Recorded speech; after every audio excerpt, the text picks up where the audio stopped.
Les pido por favor a todos que apaguen la cámara y los micrófonos. Solamente vamos a dejar a Luis, que va a estar eh, haciendo la presentación de esta noche,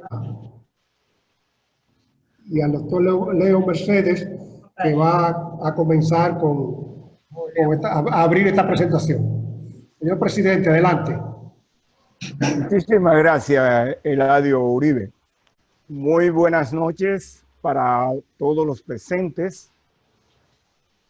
La directiva de la Fundación Cultural Los Buenos Amigos les da la más cordial bienvenida y agradece vuestra atención y su participación esta noche en la conferencia sobre la problemática de la laguna de Rincón, que nos va a dictar el buen amigo Luis Carvajal, de todos muy conocidos.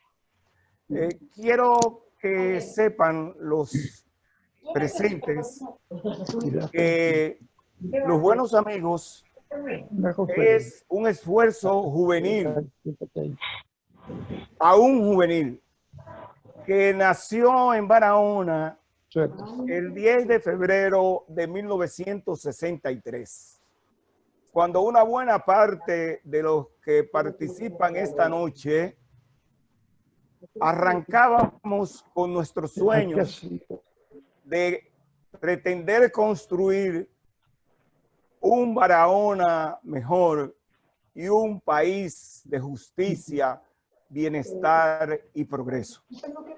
Un grupo de nosotros que aún persistimos en nuestros sueños, decidimos relanzar ese faro de luz que fue Los Buenos Amigos como sociedad cultural, ahora ajustada a las nuevas leyes de las organizaciones no gubernamentales, como Fundación Cultural Los Buenos Amigos.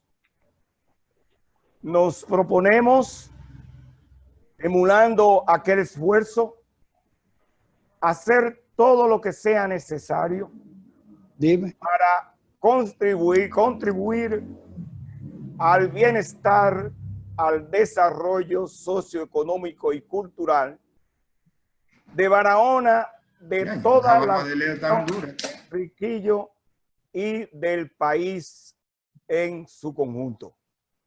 En ese sentido, frente a la situación por la que atravesamos, Los Buenos Amigos entendimos que era un escenario propicio para concitar el esfuerzo y los aportes de una gran cantidad de barahoneros y de amigos de barahoneros, dominicanos y de más allá, para que nosotros podamos realmente enfrentar con éxito y superar la situación por la que nos hace atravesar la pandemia de COVID que ataca al mundo y en particular a nuestro país. En medio de esta situación hemos creído necesario incidir para contribuir con la vida, la preservación de la vida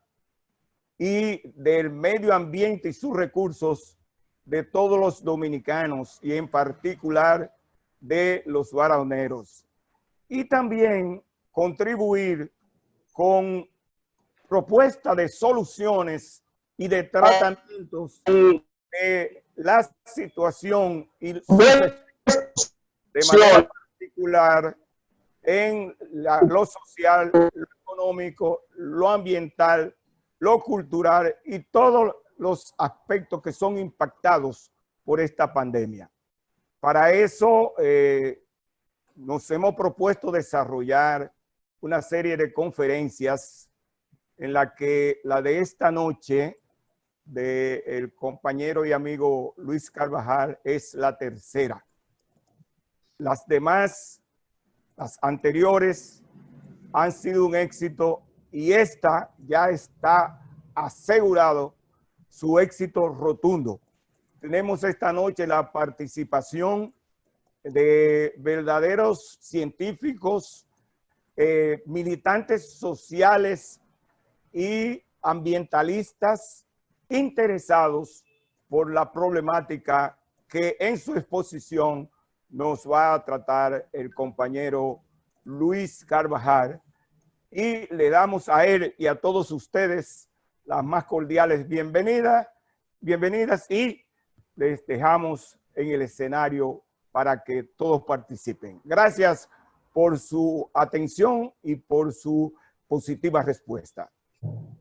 Perfecto. Señores, yo quiero agradecer la invitación y agradecerla sobre todo porque los que me han invitado tienen mucho más calidad técnica y mucho más conocimiento físico que lo que yo tengo del área. Y yo voy a tratar hoy de lograr colocar el problema de la laguna de Rincón en la perspectiva de la situación general de las cuencas. Y el enfoque que voy a tratar de darle es para intentar entender por qué es tan importante tener a las cuencas como eje del ordenamiento del territorio. Y la laguna me va a servir de excusa. Así es que si usamos la laguna, que muchas veces la gente confunde el área de la laguna con el área de la reserva, del refugio de vida silvestre, Laguna Rincón o Laguna Cabral, y voy a usar indistintamente un término u otro para que los pleitos locales del sur con relación al nombre lo diluciden ustedes. A mí ustedes me dejarán en un momento expresarme de una forma u otra, porque no soy parte de una discusión que reivindica cuál es el nombre. De hecho, esta laguna tenía un nombre original en los pobladores, que era de Guanibán, así le llamaban los taínos. Y constituye una parte del remanente del antiguo canal marino que existía en la hoya del lago Enriquillo. Y para nosotros es el humedal más grande de agua dulce natural. Si hablamos de la presa de Atillo, la presa de Atillo la supera, pero la presa de Atillo es un humedal artificial.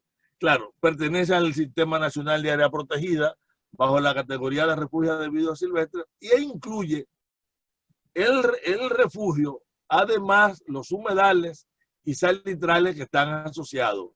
Y está en la parte oriental del Valle de Neiva. Creo que a los que están aquí les sobra la descripción, pero sé que lo está siguiendo mucha gente por Facebook y por las redes, y para ello daremos algunos detalles importantes. Miren, uno de los grandes problemas es que cuando la gente describe la laguna, comete el error de dar datos que establecen un momento. Cuando tú dices la laguna mide tanto, tiene tal cantidad de agua, le entra tal volumen y le sale tal volumen.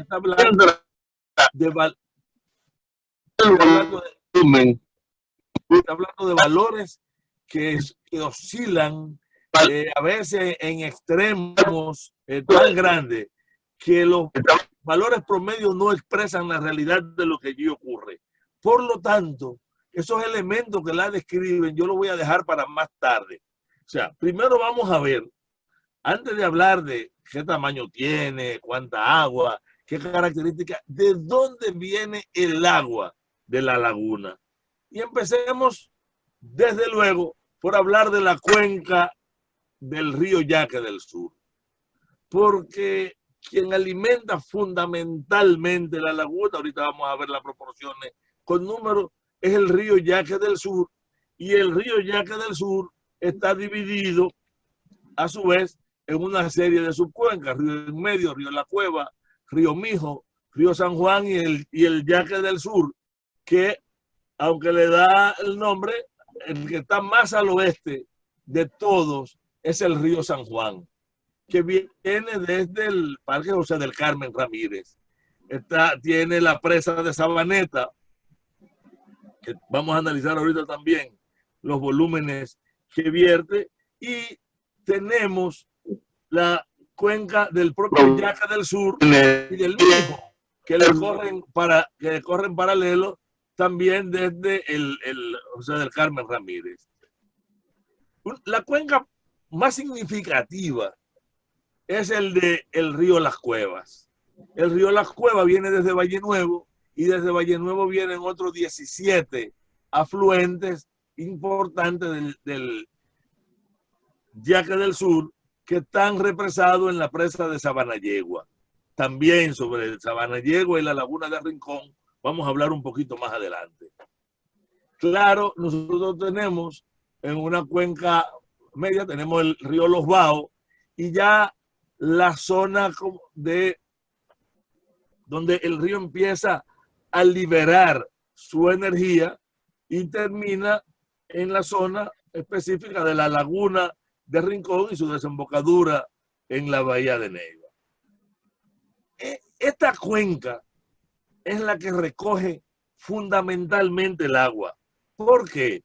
Porque aunque nosotros tenemos otros lugares, o sea, otras zonas que aportan, cuando usted lo ve en términos de volumen, descubre que el volumen básico de la laguna de Rincón o de Cabral depende de un río cuyos nacientes todos están bajo un sistema de protección que no está respetado.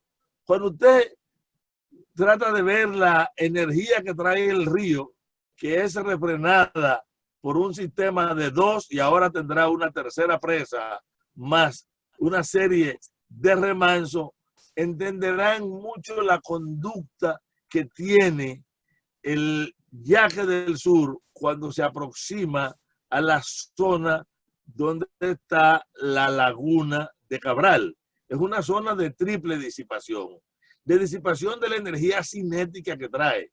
Es una zona de depósito masivo de las partículas más finas, que son las que van más lejos y que tienen que ver mucho con algunos de los fenómenos que también vamos a describir un poco más adelante. Pero hay un elemento del que se habla poco, pero es fundamental, porque como este río hace grandes avenidas, ya en la zona, cuando entra en la cuenca de Cabral, termina también conduciendo muchos de los nutrientes disueltos y de los componentes disueltos, creando un gradiente de productividad en los suelos que es inverso a la proximidad de la laguna y tiene que ver con la característica de la agricultura que se hace en la zona. Entonces, está claro que las aguas provienen del Yaque del Sur y en menor volumen de la Sierra de Bauruco, la loma de Yeso, los cerros Cristóbal y Peñón y de una serie de manantiales intermitentes que a propósito, en los últimos 3 años, la mayoría de estos manantiales intermitentes han estado casi totalmente secos y ni siquiera con un aguacero que pueda ocurrir de manera eventual, ellos toman agua como suele ocurrir normalmente. Hay, por lo tanto, un detalle importante y es que el tamaño, la profundidad y la salinidad dependen de las oscilaciones climáticas, fundamentalmente de las crecidas extraordinarias del Yaque del Sur. Cuando uno habla de oscilación climática para esta laguna, tiene que pensar en 3 tipos de oscilaciones. Las oscilaciones estacionales anuales, que hacen que cuando viene la época de los eventos ciclónicos del sur, que vienen del Caribe, de las ondas tropicales, de las tormentas, de los huracanes, se produzcan eventos extraordinarios que incrementan el volumen de agua que conduce el Yaque del Sur, cuyo promedio va también mucho a depender de en qué intervalo se mide y qué criterio se aplica. Está entre 38 y 45 y quien te dice que 40 metros cúbicos por segundo cuando se aproxima a esta zona. Y ese es un número importante porque dentro de un rato vamos a entrar a analizar exactamente la aritmética. Creo que aquí hay un elemento de aritmética para entender el fenómeno de suma. Creo que hay un elemento de suma y resta del agua que ocurre hacia la laguna. O sea, fíjense que hasta ahora yo he hablado de la laguna sin haber mencionado el refugio de vida silvestre, Laguna de Rincón o Cabral. Y es intencional, porque a los fines de este diálogo que estoy iniciando, las características únicas biológicas que hay allí, el nivel de endemismo, el carácter de ser un espacio intermedio y de destino final para especies migratorias, el hecho de ser un vientre de la naturaleza que genera una diversidad enorme, las especiales conformaciones de la biodiversidad, sobre todo de la biodiversidad vegetal, que nos permite tener, como tenemos un cuerpo de agua dulce, que está, sin embargo, en sus extremos rodeado de salitrales, un fuerte nivel de salinidad producto de la evapotranspiración y de la evaporación alta, que hace, sin embargo, que ocurra en este cuerpo lo contrario de lo que normalmente ocurre en las lagunas de agua dulce, y es que la vegetación inmediata que la rodea suelen ser árboles de mucha altura y hay un gradiente que puede disminuir en la medida que se aleja. Aquí es al revés.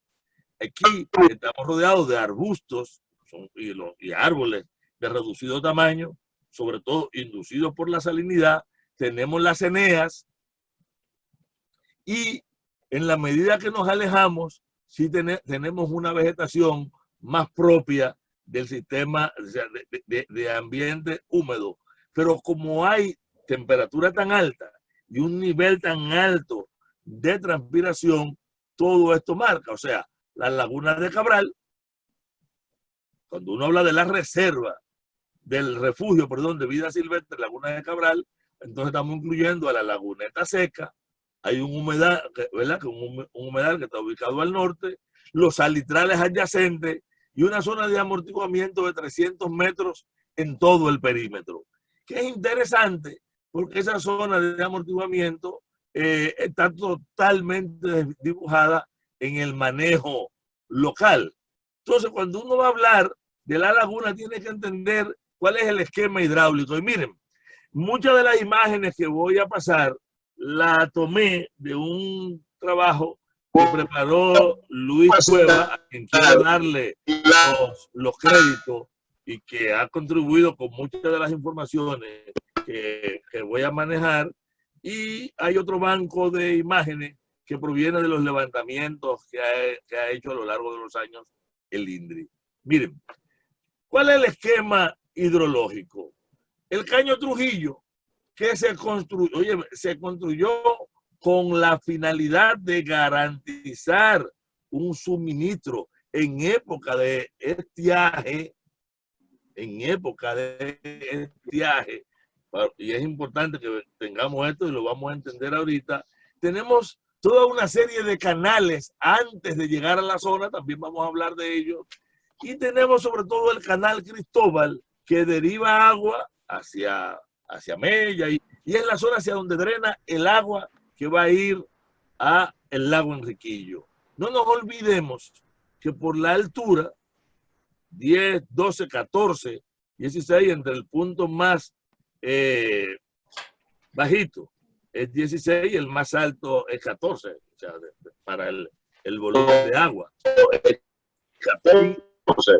La pendiente, esta área es muy suave y es una pendiente hacia el oeste con una ligera inclinación noroeste, porque la Laguna del Rincón queda ligeramente al sur. Si medimos la latitud con relación al lago Enriquillo, y desde luego es un punto normal de remanso de las aguas excedentes. Entonces, las imágenes que vamos a ver ahora, y que yo pienso que sirven para entender fundamentalmente lo que vamos a discutir hoy, fueron obtenidas e interpretadas por Luis Cueva. Por eso quiero darle los créditos, encargado de la división de sistemas de riego del INDRI en la zona. Y tenemos aquí, por ejemplo, esta imagen, 1 de septiembre del 2015. Área de el espejo de agua, 16.48 kilómetros cuadrados. Estas imágenes fueron tomadas de los Geostat, unos satélites geológicos. Se toman en la descripción que él hace 2 veces al mes y por lo tanto él hizo un levantamiento para explicar lo que ocurrió en el 2015, pero es un levantamiento. Aquí tenemos el 16 de junio del 79 y fíjense el tamaño, 54.44. El 22 de febrero del 92, 16.22 kilómetros cuadrados. 16 de junio del 79, 54.44 kilómetros cuadrados. Y fíjense que cuando se dan estas expansiones, la laguneta y los humedales terminan conformando un único sistema. El 6 de enero del 98, 26.19. Octubre del 98. Después del huracán George, el área fue de 74.18 kilómetros cuadrados. Y fíjense la forma en que se expandió y todas las áreas que inundó.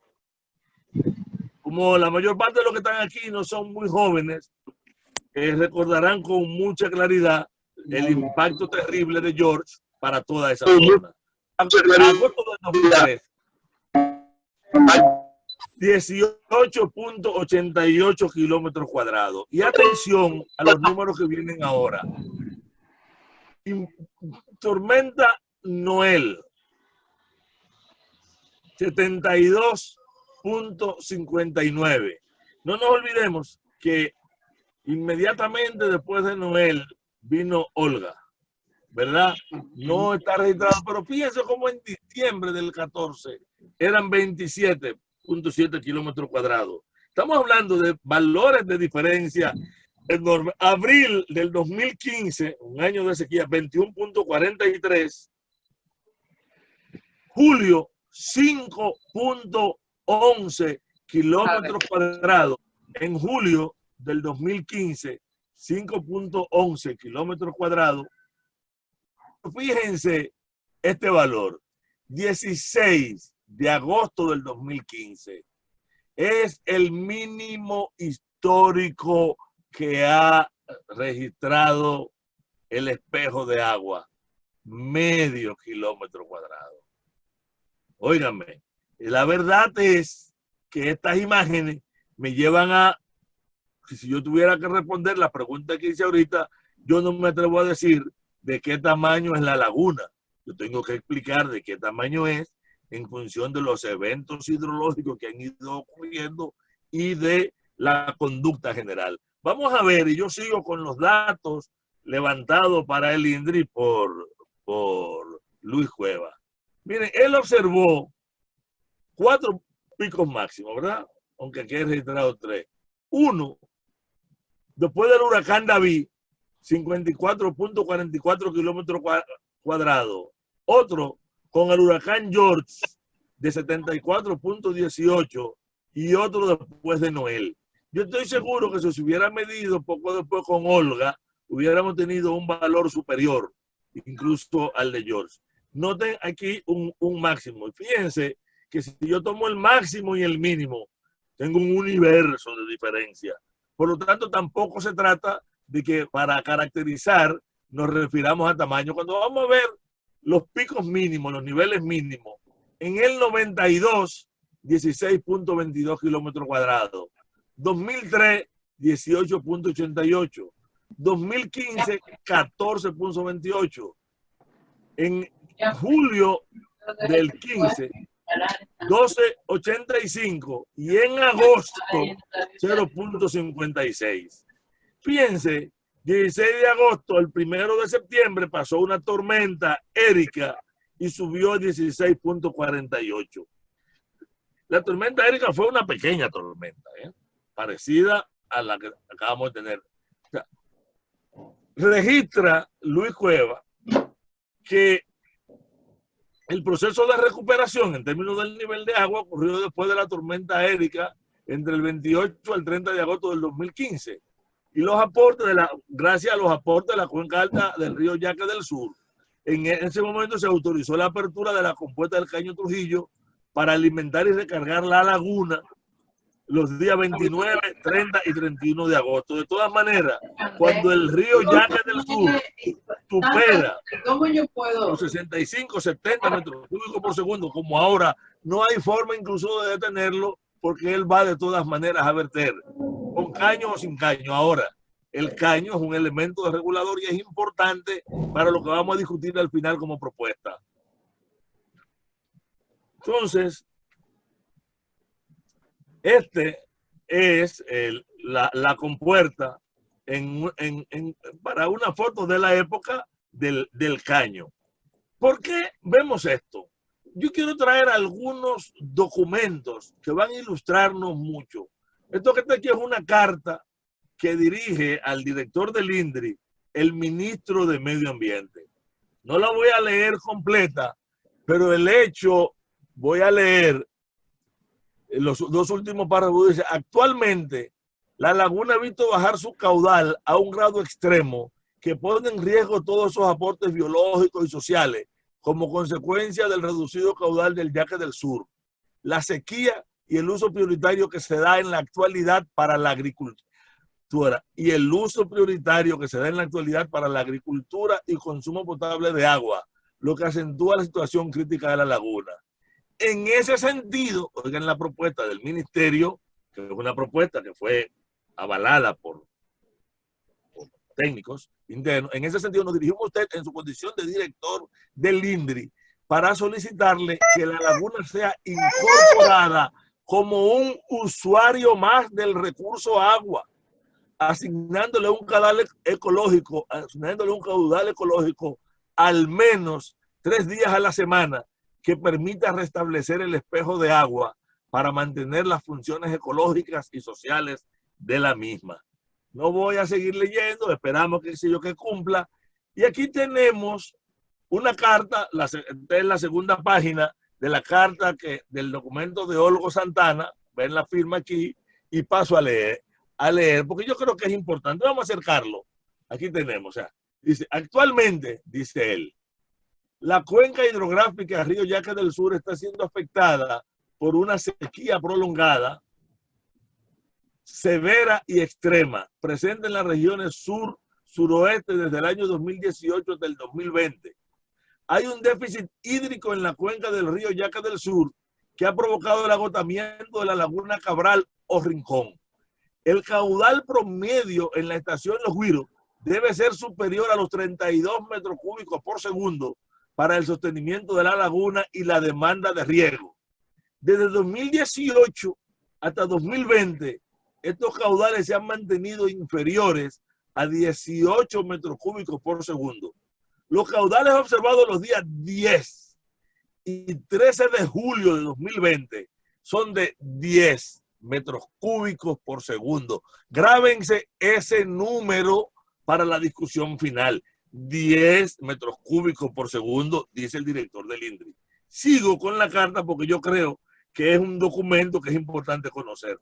Desde el año 2018 hasta 2020 no se producen eventos de precipitaciones que produzcan volúmenes extraordinarias que permitan la recuperación y llenado posterior de este cuerpo de agua.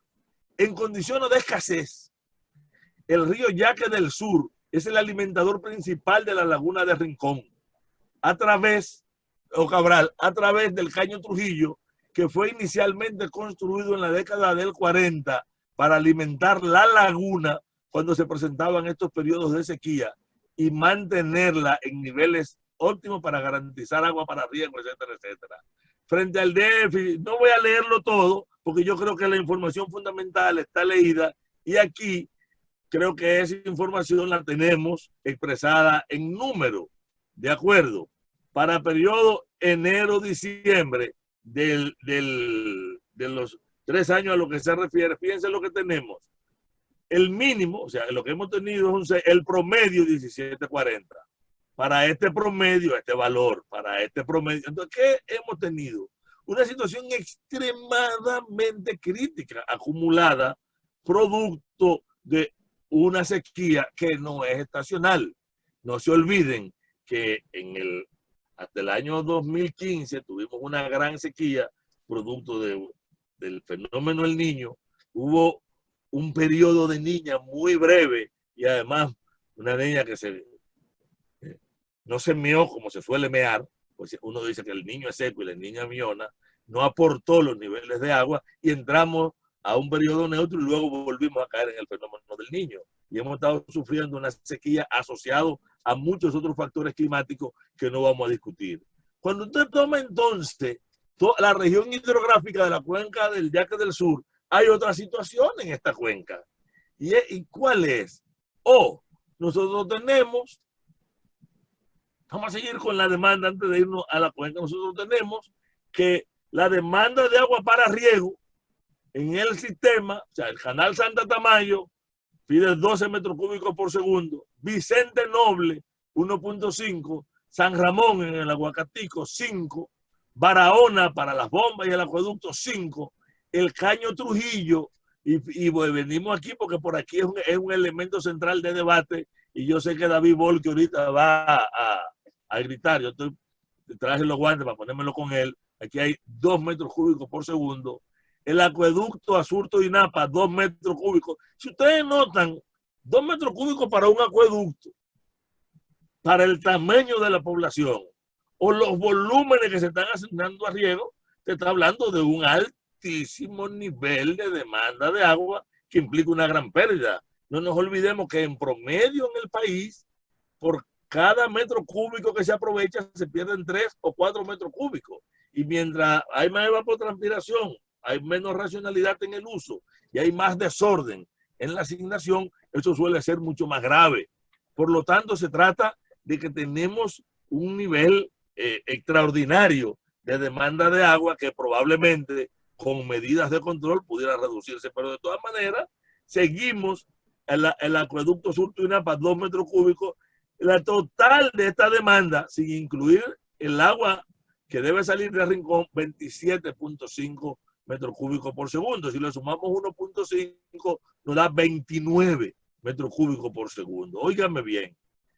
Si usted calcula, déjame ver si lo subo para que lo puedan ver. Si usted calcula el espejo de agua que tenemos ahorita calculado a 40 kilómetros cuadrados y a otros valores, y calcula la evaporación, el volumen, el caudal de evaporación es tan significativo que para lo que nosotros estamos hablando ahora de llegada, no para los 10 metros cúbicos a lo que se refiere el director del INDRI, sino para los 16, simplemente hay un déficit significativo de asignación de agua. Y si no hay una planificación en el manejo y la asignación de agua, el déficit no solo termina golpeando a la laguna con todas las implicaciones que yo creo que sobran, que le expliquemos aquí, sino también toda la economía agrícola montada alrededor y la disponibilidad de agua potable, porque ha hecho, como ha obligado, de acuerdo a los datos que refiere la autoridad que asigna el agua, ha tenido que establecer criterios de racionalización muy estrictas. Fíjense lo siguiente, cuando nosotros partimos de un primer escenario, de que el área sea 40 kilómetros cuadrados para una evaporación de 7 milímetros por día, ¿verdad? Por metro cuadrado, nosotros tenemos una salida de 1.5 metros cúbicos que es vertida. Hay un volumen de evaporación de 40.000 metros cúbicos y uno de salida de 129.000 metros cúbicos. O sea, yo tengo dos salidas. Una salida hacia el aire, la que se evapora, y una salida que además es la que se está virtiendo. Pero si yo no me está entrando agua, está claro que hay una salida que se frena, pero la otra, a menor volumen de agua, mayor la evaporación por metro cuadrado. O sea, la evaporación se incrementa en la medida que el volumen total es menor por metro cuadrado. La evaporación absoluta cae, pero la relativa sube. Y eso es importante para uno poder calcular lo que debería ser un caudal de reposición para mantener ese volumen si estuviera ahí y estuviera alimentándose de manera normal. Fíjense que en ninguno de estos casos la palabra Sierra de Bauruco, Cabral o cualquier otro tipo de aporte se toma en cuenta, porque estamos hablando de un 5 a un 7 y cuando es muy significativo a un 12% del total real. No solamente insignificante, sino ni siquiera suficiente para sostener el espejo de agua. Fíjense bien, ¿qué habría que cumplir? ¿Cuál sería lo que habría que aportar si se cumple la solicitud del Ministerio de Medio Ambiente? 13.74. Miren, este cálculo que lo elaboró Luis Cueva, yo lo he estado revisando, porque la verdad es, no nos olvidemos de los 10 metros cúbicos por segundo a lo que se refirió el director del INDRI. O sea, si el río llegó a ese nivel, ¿de dónde saco yo 13.7 metros cúbicos por segundo para aplicarlo, para poder mantener un caudal ecológico? Nos vamos al segundo escenario. Para 25 kilómetros cuadrados, y no voy a entrar en todos los detalles porque el análisis es el mismo, vemos que aquí nosotros necesitaríamos un caudal ecológico de 12.5 metros cúbicos por segundo. Óyeme, el problema es serio, porque nosotros estamos discutiendo la laguna de Cabral ignorando todas estas estructuras, todos estos sistemas de riego que se aportan desde antes, pero hay una parte de riego que sale también desde la laguna, pero de este yaque del sur sale el agua de los acueductos y toda la economía y la vida de la zona depende de ese río. Entonces, cuando nosotros vemos el otro escenario, en lo cual nos vamos a un nivel hipercrítico de 15 kilómetros cuadrados, ustedes lo vieron que para los balances siempre se correspondió con periodos de alta crisis de agua. Estamos hablando todavía por encima de la totalidad de lo que traía el yaque en las fechas que señaló en su carta el director del INDRI. Habría que ver hasta dónde estos datos pueden ser poco más, poco menos, pero como indicadores, pienso que nos están dando una realidad que estamos obligados a analizar. Lo que me dicen estos números, señores del sur, creo que hay muchos sureños aquí, es que no hay cama para tanta gente. No hay agua en el sur, hay poca agua.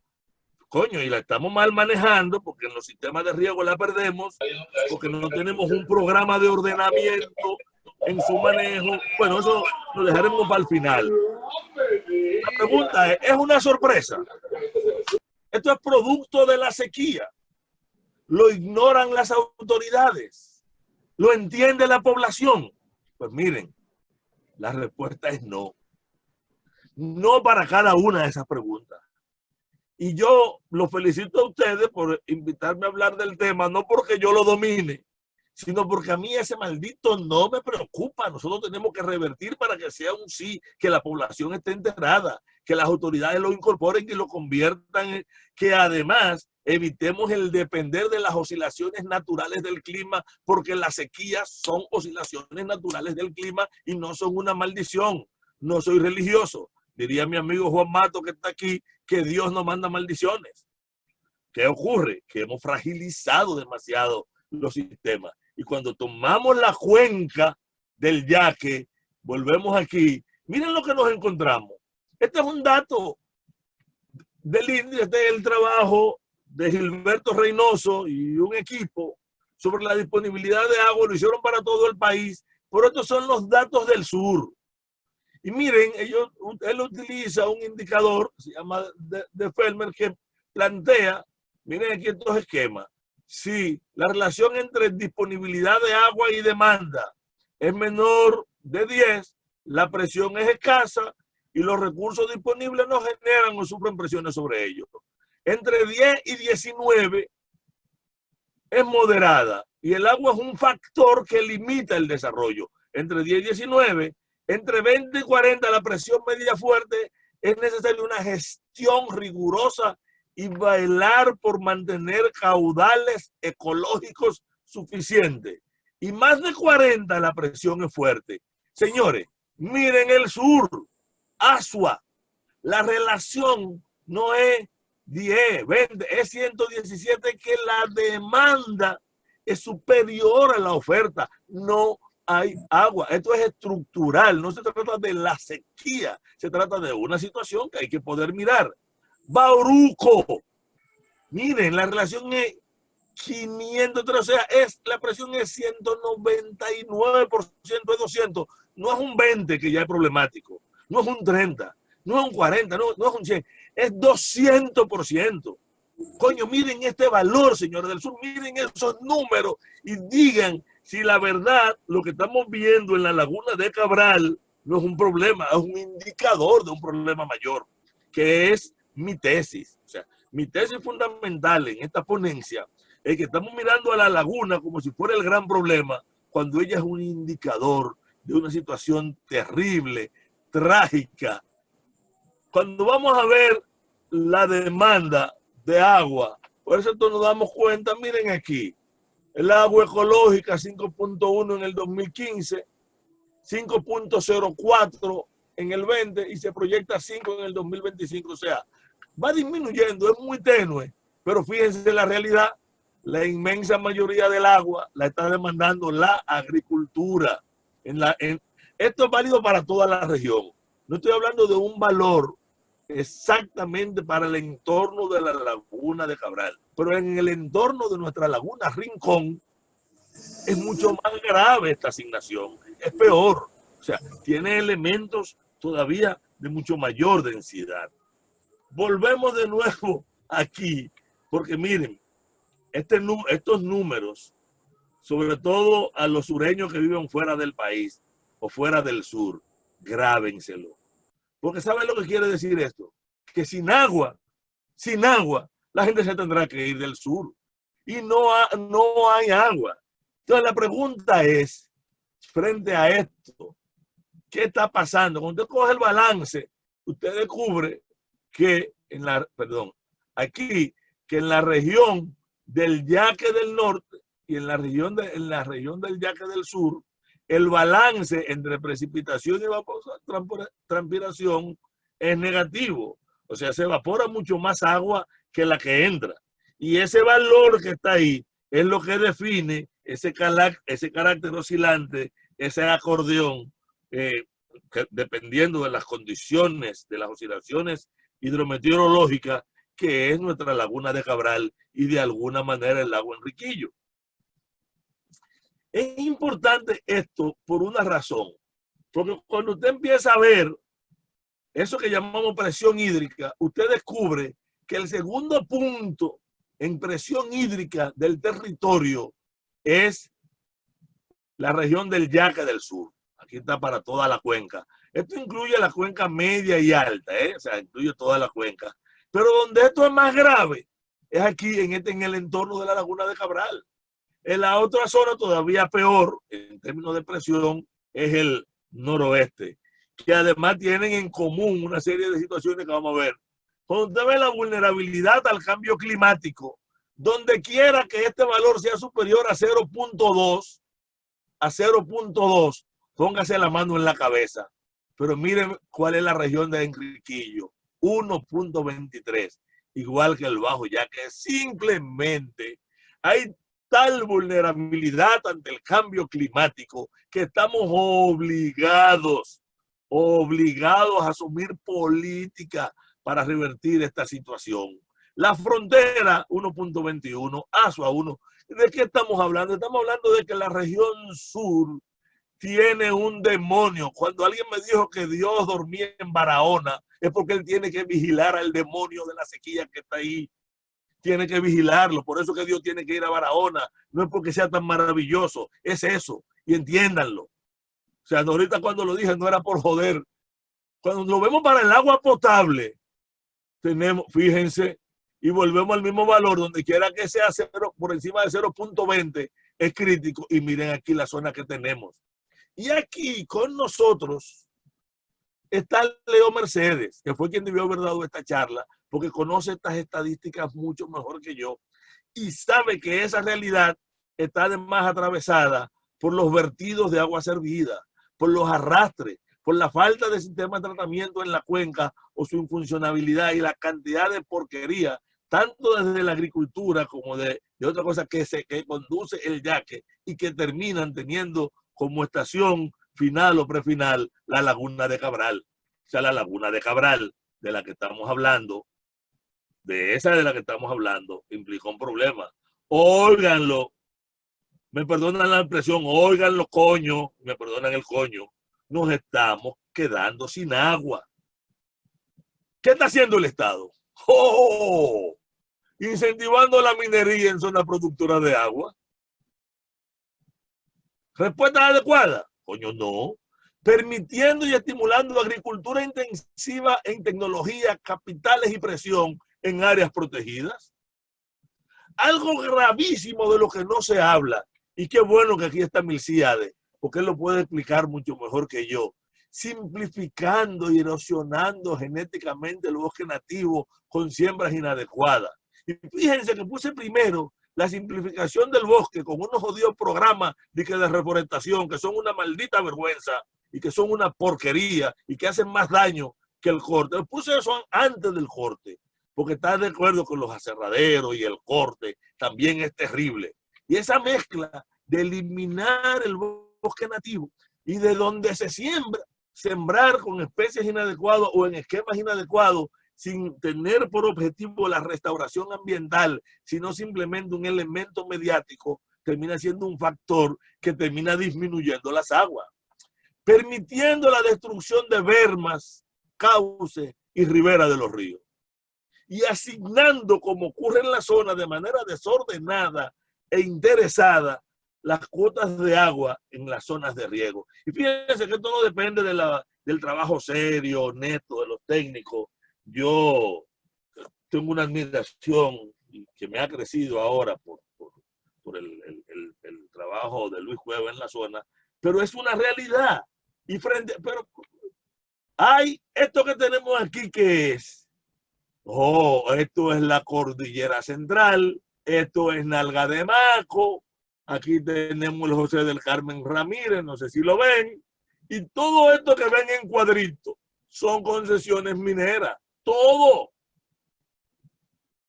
Y aquí, ya ver, aquí donde está la presa, no, perdón, aquí en la 100, aquí está la presa de Sabaneta, y ahí está Gold Quest, que quiere desarrollar una mina exactamente en esta cuenca encajonada, en esta área, sobre la base de que ellos van a mejorar las condiciones del área.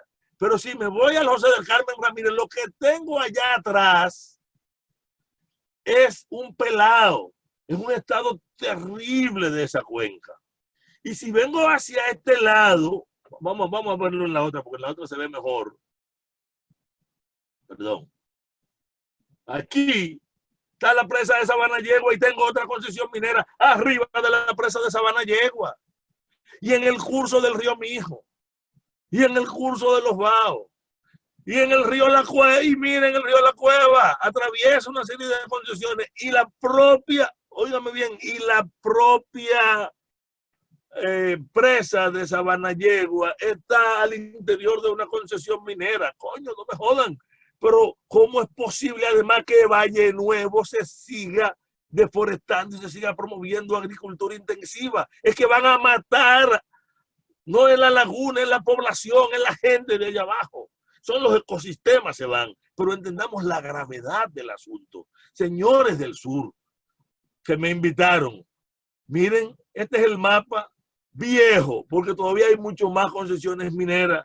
Y al igual que donde quiera que hay un curso de agua importante en la cuenca del Yaque del Sur, que está bajo una concesión minera, está bajo concesión minera los nacientes de Los Sama y el Isabela, aquí en los Siete Picos, y están cada uno de los acuíferos importantes del país. Y si nosotros no miramos en esa dirección, nos jodimos. La región sur necesita acciones urgentes y heroicas para no morir de sed. Óiganme bien, ustedes necesitan moverse para no morir de sed. Urge actuar hay que actuar. La fragilidad de la laguna no es el problema, es solo un indicador.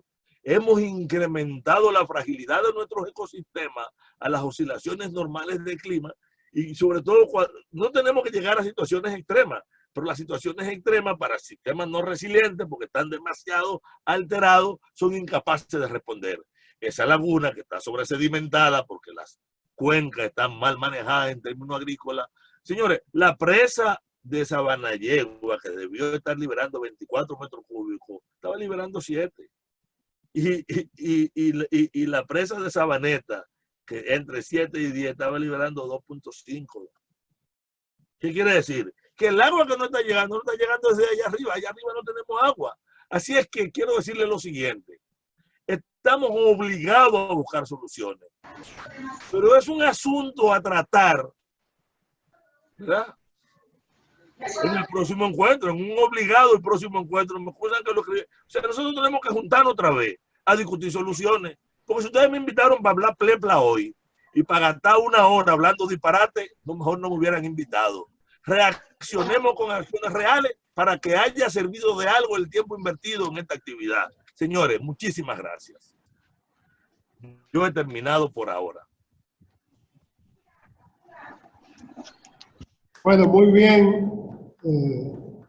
Don Luis Carvajal, muchas gracias, hermano. Excelente conferencia, muchos temas, muchos datos. Yo sé que había mucha gente que tenía mucha esperanza en que con esta conferencia la laguna iba a comenzar a recuperar el agua de una vez, pero yo creo que no se ha arrojado mucha luz. Uribe, algo que nos dije.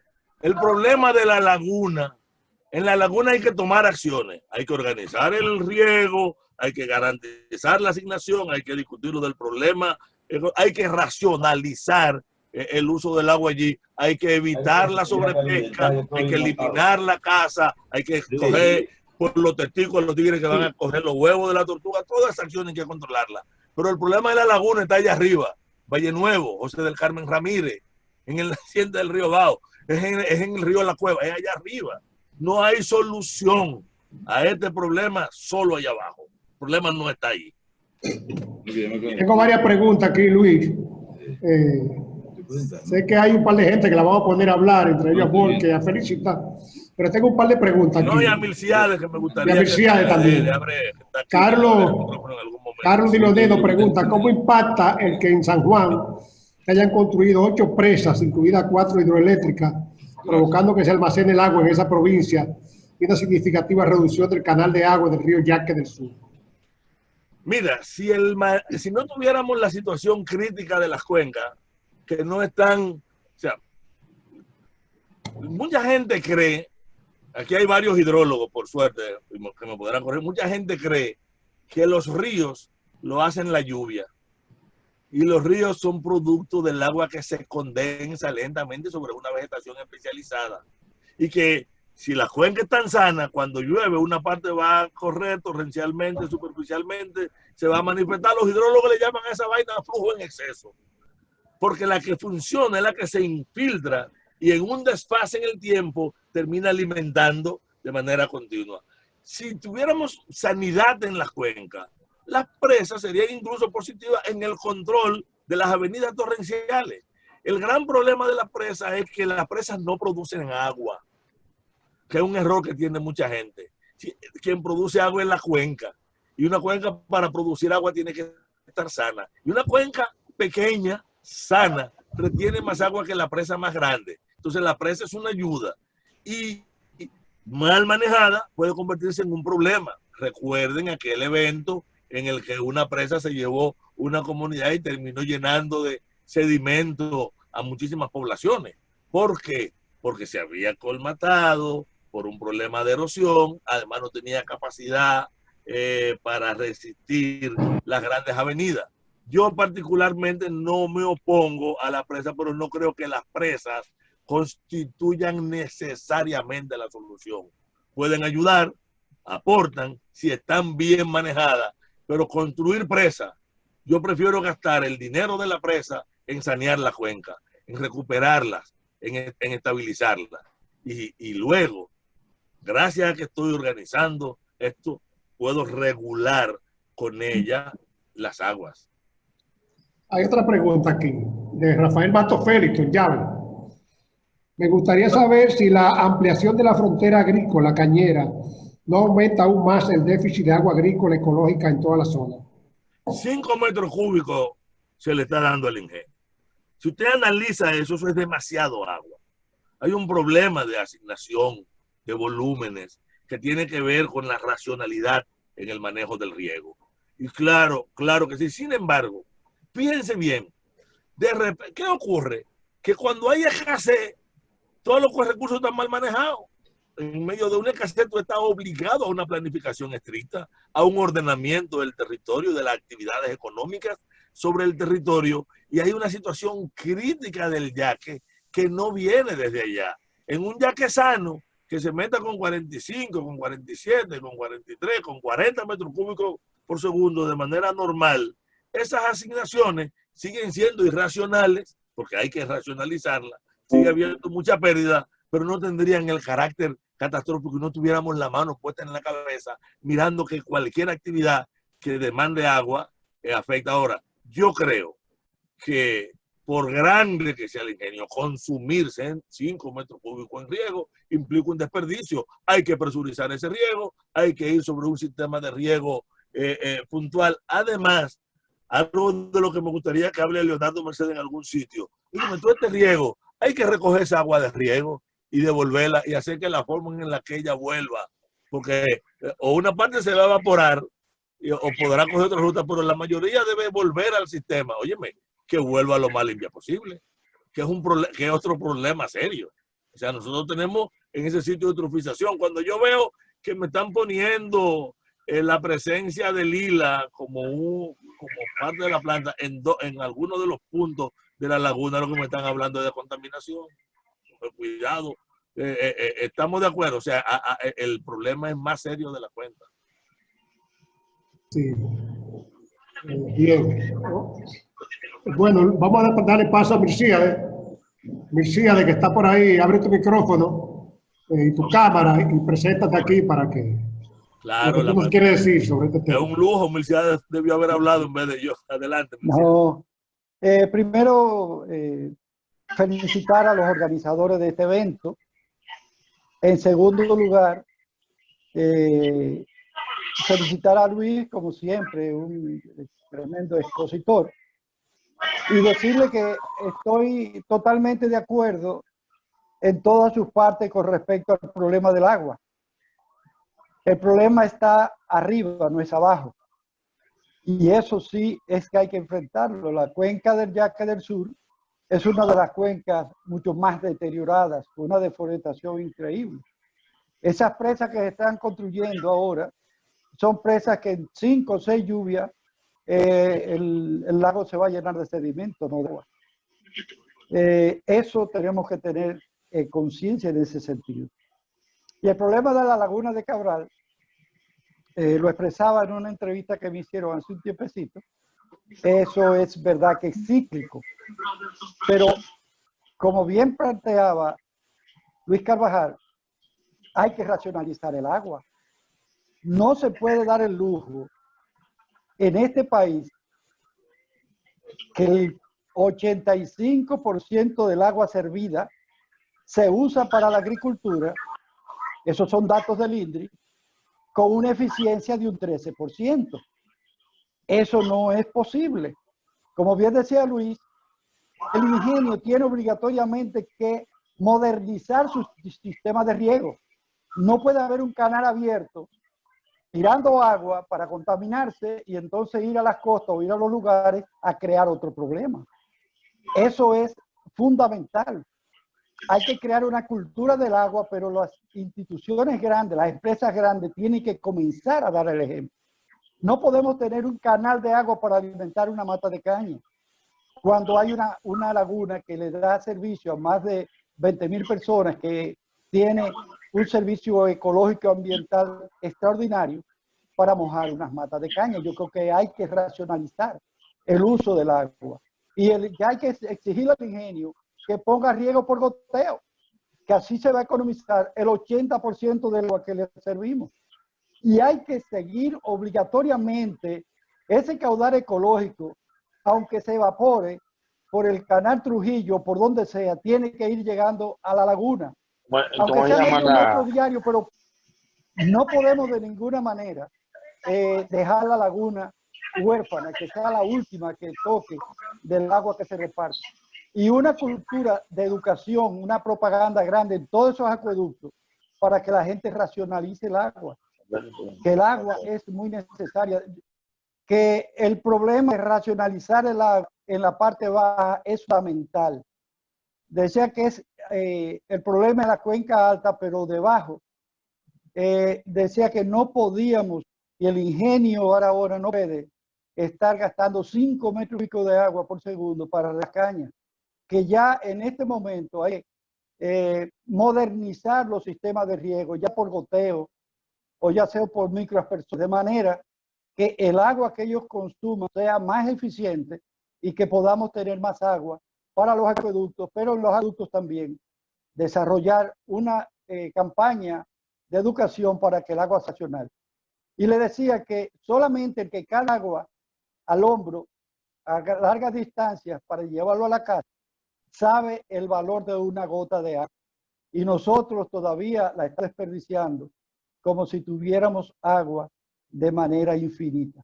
De manera que felicito a ustedes por este evento y yo creo que la reflexión de Luis nos ponen a nosotros la piel de gallina, pero en realidad hay que trabajar las cuencas, hay que aumentar la capacidad de resiliencia de esas cuencas para que tengamos agua permanente y de buena calidad. Mientras las cuencas no sean manejadas de una forma racional, tomando en cuenta la organización del territorio, nosotros vamos a tener problemas. Todavía es temprano, todavía hay tiempo, pero mañana podría ser tarde. Gracias a ustedes.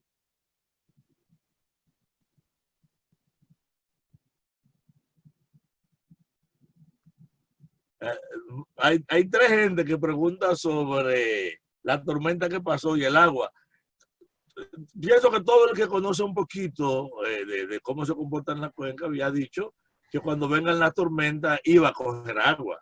En realidad, estos periodos extremos de sequía son producto de las oscilaciones y yo creo que lo que demostramos con la serie de fotografías de Luis Cueva era exactamente eso, que cuando vienen los eventos extraordinarios hemos tenido un vacío de esos eventos. Y qué bueno que nos demos cuenta porque de repente le vemos la parte positiva a un ciclón, a una tormenta.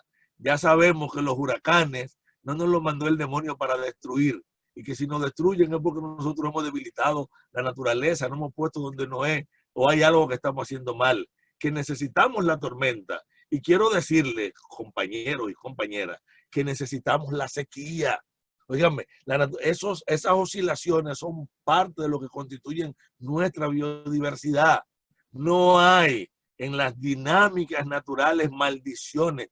Las maldiciones naturales no existen. Por lo tanto, ese temor, mi temor no era que desapareciera. Mi temor es que con esta disminución y la gente que saca los huevos y las artes de pesca inadecuadas y el hecho de que usen dormidera para sacar la tilapia y el hecho de que hayan eliminado la genea para expandir el ganado, todos estos factores potencialicen el mal y lo agraven y hagan elementos que sean irreversibles, que hay componentes de esa biodiversidad que se están perdiendo. ¿Sabe qué me preocupa? Que aunque mucha gente no lo dicen, alguna gente de la zona quiere negarlo, ahí sigue habiendo casa.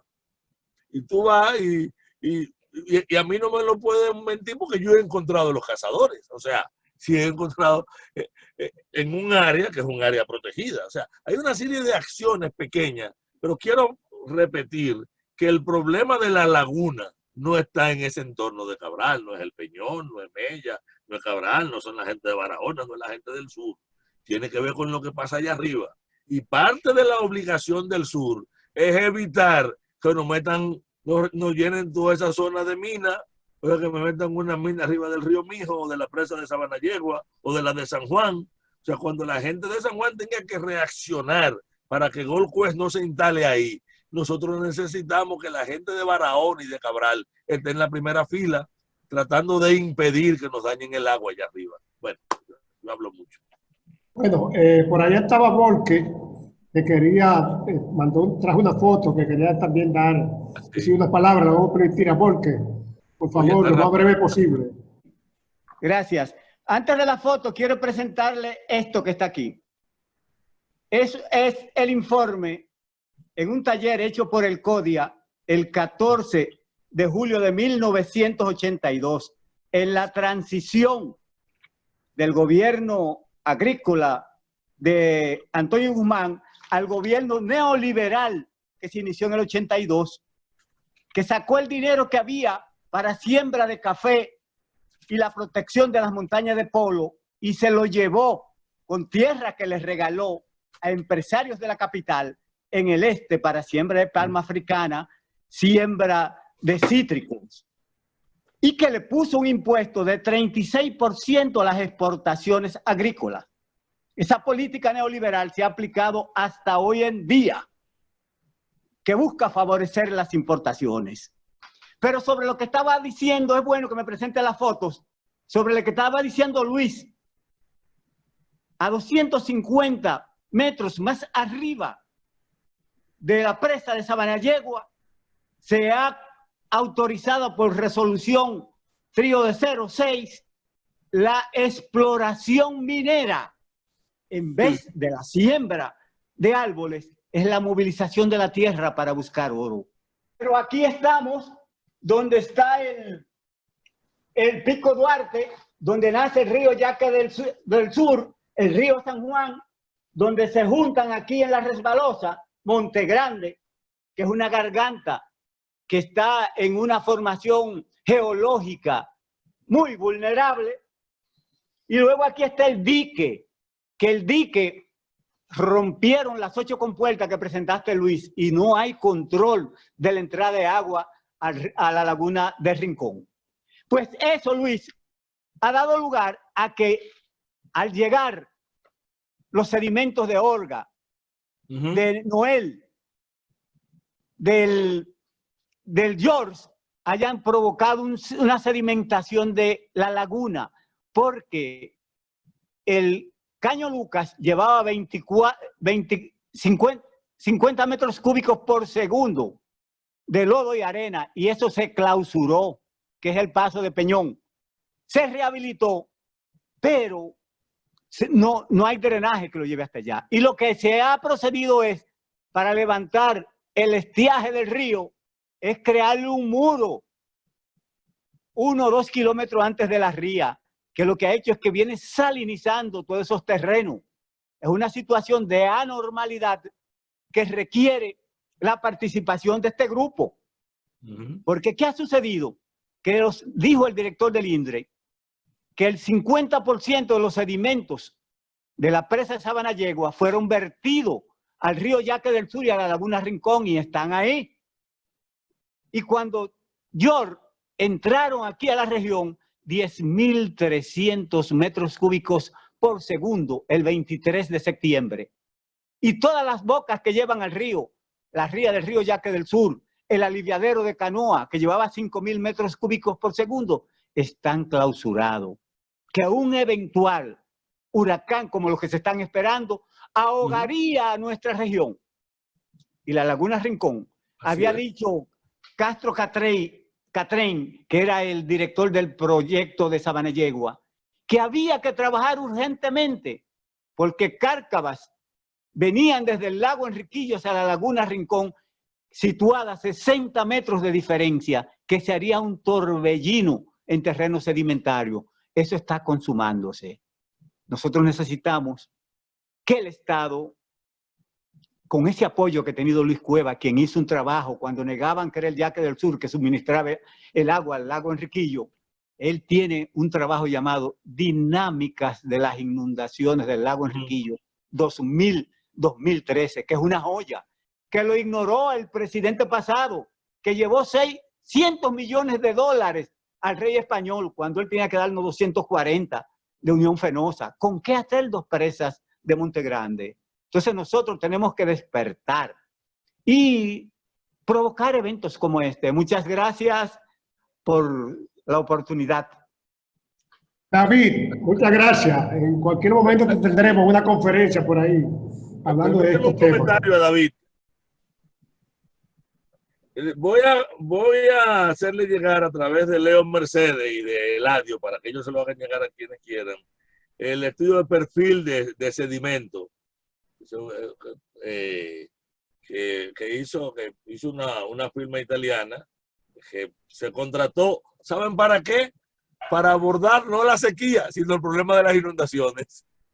Porque estamos jugando, o sea, ahora queríamos el agua, pero esta firma estuvo trabajando por el asunto de las inundaciones y creo que es un trabajo interesante tenerlo porque el Estado lo pagó, cogieron eso y yo creo que ese trabajo nunca le hace. Bueno, a mí me sirvió ahora porque lo revisé bastante bien y creo que es un trabajo interesante. Así es que, Leo, te lo voy a pasar un poco más tarde para que tú lo compartas con los sureños. Creo que es bueno que lo tengan. Ok, muchas gracias. Muy bien, muchas gracias. Bueno, señores, por ahí estaba Felicita, que nos dijo que tenía un poema. Lo tiene en las manos, Felicita, por favor. Vamos a leerlo ahora. O a declamarlo, como tú quieras. ¿Me escucha? Sí. No, esas son de las cosas de Luis Carvajal. Es una conspiración, pero yo tengo una preocupación con la laguna y Ciclasoma haitiense, que es la viajaca. Quizás para la vegetación pueda aparecer algún mecanismo de diseminación y reforestar más fácil y que no es lo mismo que preservar esos peces. Entonces yo creo que en la próxima reunión que se haga hay que tomar muy en cuenta la biodiversidad, hacer un llamado al medio ambiente para ver si se hace alguna estrategia para salvar la fauna de la laguna. Yo quisiera saber si Luis tiene alguna idea o alguna propuesta de las cosas que se pueden hacer para salvar Ciclasoma haitiense, que su lugar natural, su reservorio es esa laguna. Felicita, yo creo que los buenos amigos están obligados, si le hacen caso a mi expresión final, a convocar un debate para discutir soluciones. Y las soluciones de carácter técnico demandan enfoque de carácter técnico de especialistas. O sea, ustedes son los que saben de peces, ¿verdad? Aquí hay otros que manejan el asunto de la flora, otros que van a manejar los anfibios, los que van a manejar los reptiles. Yo creo que hay una discusión y queda pendiente eso. Aquí ustedes tienen un personal técnico de primera, pero sobre todo tienen la necesidad.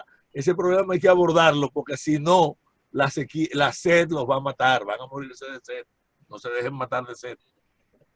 No nos dejemos. Interesante propuesta. Ahí está el presidente oyendo y anotando. Así que la discutiremos pronto en Los Buenos Amigos. De hecho, tenemos reunión la semana que viene y ahí veremos ese tema. ¿Tiene el poema, Felicita? No, eso no va en serio. Eso era para entretenerlo ahorita. Eladio, déjame sugerir algo. Eladio. Sí, adelante, David. Es que el Lindri tenía una serie de pozos en Los Negros y en Rosario. Esos terrenos están inundados con las aguas que vienen de la presa de Sabanayegua. Si el INDRI habilita 100 pozos en Asua que van a bajar el nivel freático de allí, esa agua puede derivarse para Barahona. Y para ustedes, en Asua han hecho un patronato que la energía que genera la represa de los Toros, ese dinero es administrado por ese patronato. Nosotros pudiéramos lograr que los 18 megas que va a generar la presa de Monte Grande sirvan para estos proyectos administrados racionalmente.